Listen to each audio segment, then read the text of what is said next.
Here I have a 1955 Chevrolet First Series pickup. It's a half-ton, 3100. I am the third owner. This was my grandfather's. He was the second owner. Bought it in, I want to say he bought it in 1957. And short and long of things, the truck kind of broke down over the years, and it sat in the field at my family's farm for a long time. It sat out there for about 40 years. And my grandfather tried to bring it back to life, ran out of money, life happened, things didn't work out. And then when my father was in college, he was going to school for automotive technology, and life happened with him as well. Ran out of money and had to drop out of school. So I am the beholder now. The interesting story behind this truck is that like I say, it's been through my family. Would be the third generation now on this truck. When I was 16 years old, my grandparents passed away. My grandfather, who owned this truck, and my grandmother passed away a couple days before that. And my uncle, my dad's little brother, was the owner of this truck afterwards, so he inherited it. And I begged him for this truck. I saved up money. I saved up close to $3,500. I was going to pay him cash for this truck, just like you see it in this condition. But he wouldn't let me have it. He had it in his mind that he was going to fix it up, and nothing ever happened with that. And 2 years ago, almost to this day, he passed away from pancreatic cancer. And I'm not telling you guys any of this to get any sympathy or anything, but more of just a reason to tell you why this truck is so important to me, and it's a labor of love, and why it means so much to me, and why I'm fixing it up. Eventually I would like to repaint it, but I think right now I'm just going to leave the patina because it's got some gorgeous patina on it. Maybe some Scotch-Brite to get some like this rust is pretty bad right here. Some spots where it's really rough, like around the door seals here, is going to need to be retouched a little bit. And I've got some holes I need to patch. It's not this fender, it's the one on the other side that's got a small hole in it. So I've got my work cut out for me, but I think I'm going to leave the patina on it right now and put some white walls and some red smoothie wheels in it. But anyway, now that that's over with, like I say, it is a 55 First Series. It's the First Series because in late 1954 and early 1955, due to the Korean War, Chevrolet wasn't able to, and I'm not a historian here, I don't know the full story on it, but I believe that Chevrolet, they weren't quite ready to switch over to the new body style that they had. And that's what everybody knows as the 55, or what everybody thinks is the 55, and that would be the second series, or what they call the Task Force design, that has the boxy, the more kind of chiseled body, as I like to call it. It's a little bit more square, and whereas this body style was from 1947 through 55 First Series, is really rounded, and it's your typical, when you talk about a really old 50s Chevy truck, they kind of think of this body style. So some people are like, well, that's not a 55. It doesn't look like my granddad's 55 or my uncle's 55. Well, like I say, that's because it's a First Series. And this truck was actually titled in 1954. The plate on the inside of the door here, it's really difficult to read, but you can kind of see H 54K. So it is titled in 1954, but this is August of 54, right when they would have started making the 55 First series. So this is one of the first of the 55 First series, and I haven't really read into the serial number on it, or the factory number, the VIN, that well, so I don't really know what number it falls in line in as far as production. I don't know if it's number 28 or number 28,000. But what I do know that it is a 55 First series, and the reason why I know that for a fact is that this truck came with an open drive line in it, and that means that it does not have a torque tube. It does have a open drive line. It's got the drive shaft, and this is kind of hard to see, but that's the drive shaft right there. I repainted it, took it out last week, refinished it, and there's the top yoke for it. I've got to clean that up yet. But it does have the open drive line. It was the first Chevy truck, to my knowledge, at least in the half-ton series, to have an open drive line.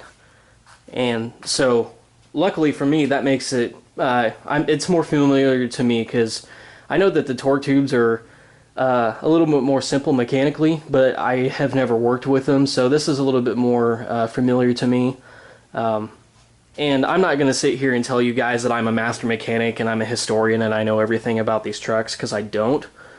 But this is a labor of love. It's very important to me. It's a very significant vehicle. It is like a time capsule to where my family history began in Southwest Missouri here. So, like I say, it's a labor of love. I'm going to hang on to it. I'm going to get it running. Speaking of getting it running, I have got a 235 inline 6. This is not the motor I pulled out of the truck, because the motor I took out of the truck was completely gone. It was seized. We took the head off. The pistons it was just full of water. Water had got in. I guess the thermostat was missing out of the original block. I probably could have completely taken it apart and had somebody redo the heads on it, but when I measured it and mic'd it and checked the bore, to my knowledge, the engine, my grandfather had rebuilt it more than once, and I think it was bored out as far as it could go. So at that point, it's not safe. You've got to have so much space in between your cylinders, and with the cylinder walls, you can't bore it out anymore. So that engine was pretty much done for. And I got this one from a friend of mine, Paul Cruz. If you haven't seen his channel, check him out. He builds these engines and Chevy 350s, earlier Chevy motors. That's his specialty, and this engine was running when I bought it. I'm just about ready to drop it in. I've got to put the clutch in, and I'm gonna have an install video for you guys here in about a week or so, doing that process if you're not familiar to these engines. And I keep saying I'm not a historian, I'm not an expert on these. This is a learning experience. I'm trying to learn this stuff as I go. I'm not going to sit here and say I know everything about these motors. I know enough to be dangerous about them, but I'm learning as I go. I'm putting these things together. I am hoping to gain a lot of knowledge, and more than what I already have, from these trucks and these motors. I've learned a lot already, but so anyway, that's the power plant that's going in it. You can tell I've made a couple of modifications to it. I've got a mini 35 amp alternator. I'm switching this motor over from 6 volt DC to 12 volt AC. It's easier to live with. Parts are actually less expensive than the 6 volt parts as far as electrical goes. It's easier to get a battery for it. I've got to rebuild the original Rochester carb on it, but my plan is to put dual Fenton headers on it. I'm going to split the exhaust manifold, and I really want to put an Offenhauser intake with a couple of carburetors. I'd really like to put twin carbs on it. I want to hop it up a little bit. It has a mild cam in it. It's a little bit got a higher lift than stock, but I couldn't really tell you what the specs are. I just bought this engine from him because it had been performance modified, quote unquote, a little bit. I am going to put an MSD new coil, ignition coil on it. This one's kind of got a loose terminal right here. You can kind of see that wiggling around. So I got a little bit of work to do on this, but I hope to have this engine dropped in the truck and check the placement on it pretty soon, and have it at least able to turn over and check my clearances within the end of this month. That's the plan anyway. I just moved into this house, and the garage came with it, so I've just about got my garage where I want it to start working on this truck. So anyway, that's the plans for now. I'm going to be posting more videos on my build on this, and I'm always asking for advice, and you know, if somebody's got better information or knows more about these trucks, I'm all ears. I'm not going to argue with you. No question is a stupid question in my opinion, and ignorance is bliss. So if you know more about these trucks than you think that I would, please by all means let me know.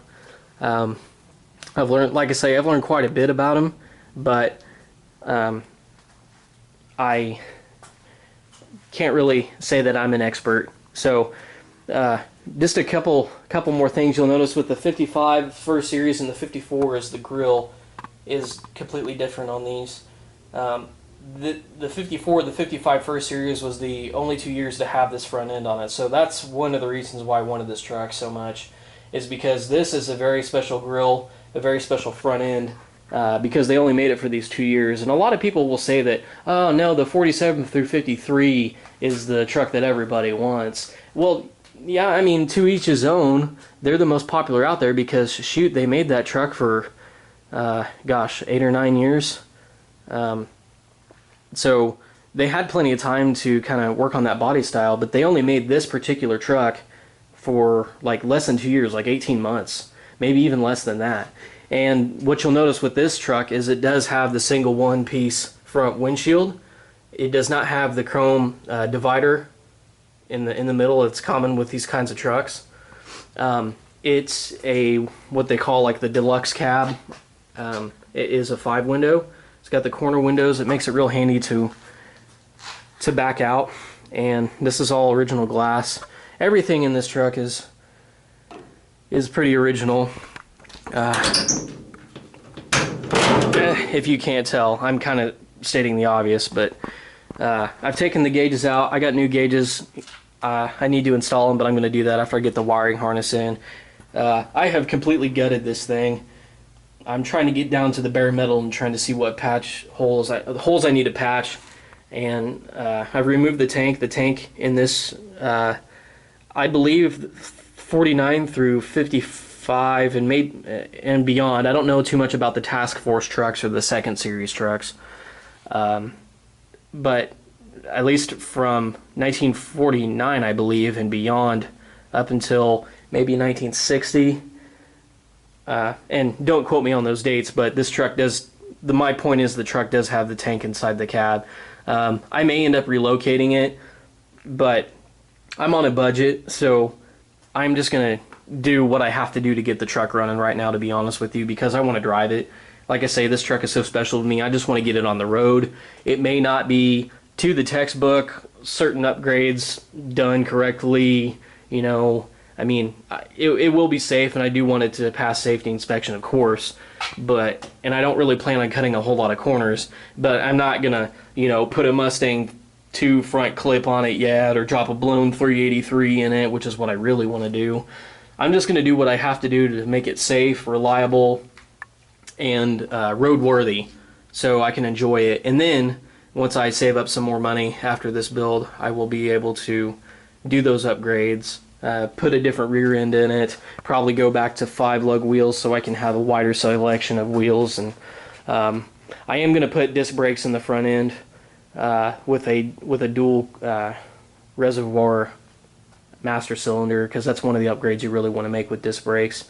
Not that this truck needs a ton of stopping power with the 235 that's going in it, but I do want to make it a little bit more reliable. There's nothing wrong with the drums, but I just prefer the disc brakes. That's just one of the upgrades that I personally wanted to do. So anyway, I just wanted to give you guys a quick overview of this truck, just kind of show you what my plans are, what I'm going to do to it, and it's a labor of love, and remember to keep fixing them and keep them on the road. So thanks for watching. I will see you next time.